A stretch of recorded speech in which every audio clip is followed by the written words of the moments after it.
Des villes en pleine croissance, dynamiques et polarisantes.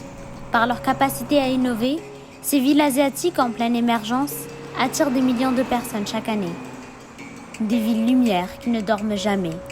Mais que se cache derrière une minorité de privilégiés? Les marques de luxe, les gratte-ciel, les symphonies de lumière. Quelle est la face cachée de ces villes asiatiques?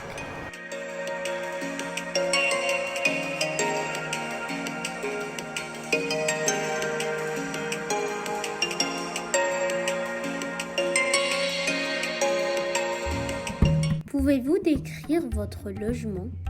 Wai Lai Dao Maya Shaolin de Pinda. J'habite dans un 10 mètres carrés que je loue à mes patrons. Donc ils vivent dans un grand appartement avec un débarras et je vis dans le débarras avec le cuisinier. Bonjour, je m'appelle Won Chin Fao et je vis dans une maison en cage dans la ville de Hong Kong.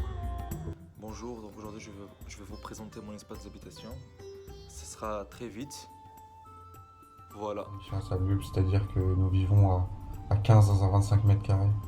Je pense que je suis la personne la plus tenteuse de tout ce bâtiment parce que j'habite dans une salle de bain, ce qui me permet toujours d'être propre. Je vais vous présenter mon logement en capsule à Hong Kong. Donc là on est dedans, donc on a quand même une belle hauteur sous le plafond, on est à peu près à 70 cm.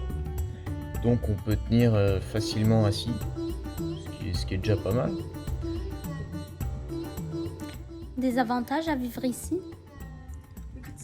C'est assez pratique parce que je peux cuisiner et manger assise sur mon lit.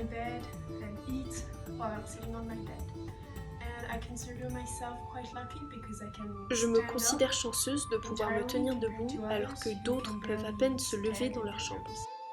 Si vous êtes une personne qui aime beaucoup jouer aux jeux vidéo, qui est très fainéante, habiter dans une capsule, dans une petite maison à Shanghai, c'est pas très mauvais parce qu'on n'a pas beaucoup de lumière et on n'a pas besoin de beaucoup bouger dans la maison, donc c'est parfait.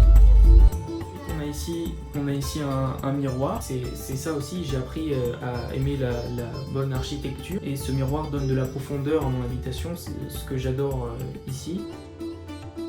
Avez-vous quelques astuces? Il me sert également de lit. C'est aussi ce que je trouve de très très beau avec les petits appartements, c'est qu'on arrive à optimiser l'espace et à transformer les objets. Bonjour, je m'appelle Shepaki Shepadou. Je dors à la verticale pour économiser le peu de place qu'il me reste. C'est ainsi que Shepaki dort dans ce lieu. Je passe le moins de temps possible ici. Donc le point positif de mon travail, c'est de passer le moins de temps dans cet endroit. Dans quel secteur travaillez-vous? Je travaille dans une usine de textile depuis à peu près 3 ans et du coup j'ai arrêté l'école vers 11 ans. Je travaille au sud du Pékin pour appeler son sous-traitant Foxconn. Quelle est la rémunération que vous recevez pour votre travail? 大家好，我是 Shleka et je gagne très peu d'argent récemment et tout l'argent que je reçois, je le dépense sur les produits alimentaires. 12 heures par jour et je gagne peut-être $3. Comment vivez-vous ces conditions de vie?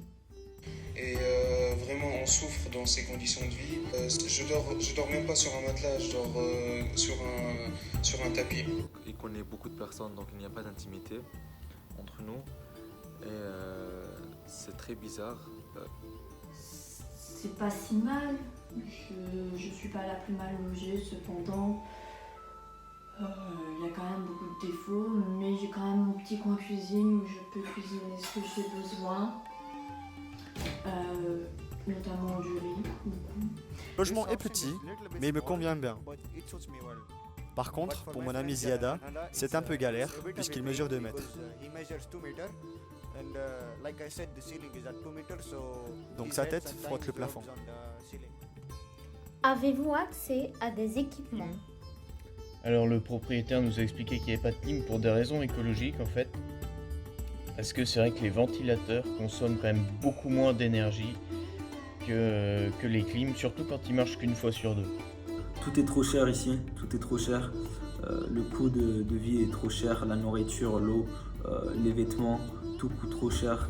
Ces habits que vous voyez ici, je les porte ça fait 1 mois maintenant. Et je n'ai pas assez pour m'en acheter d'autres. L'eau chaude n'existe pas, sauf si elle provient des égouts, ce qui est mon type favori. Comment vivez-vous la solitude? Et des fois, par exemple, des invités, des amis. Donc ici, j'ai une petite chaise, il y a de la place pour mes amis. Tu viens, tu t'assois, bienvenue chez toi. Côté, on se sent pas seul, quoi. Surtout qu'il y a des petits cafards, des rats, des trucs sympas, quoi. Je ne trouve pas que la vie ici est si mal que ça.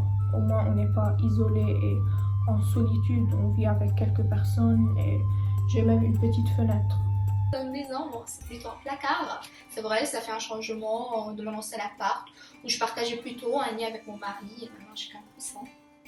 Mais depuis 5 mois, je dois subvenir toute seule à mes besoins. Mais je suis pas vraiment toute seule, je suis enceinte comme vous le voyez.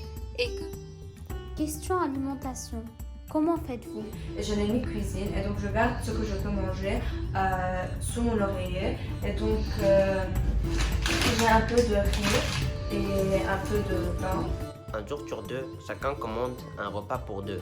Donc ce qui n'est pas vraiment très cher et c'est fait que de riz et c'est vraiment très bon. J'adore. Nos vêtements. Chaque jour, on mange toujours du pain et du riz. Seulement cela. 3 fois par jour. Mais des fois, on peut économiser assez d'argent pour nous acheter un peu de poulet. Pouvez-vous expliquer vos conditions sanitaires? Extrêmement sale puisqu'on prend 1 fois sur 2 semaines la douche.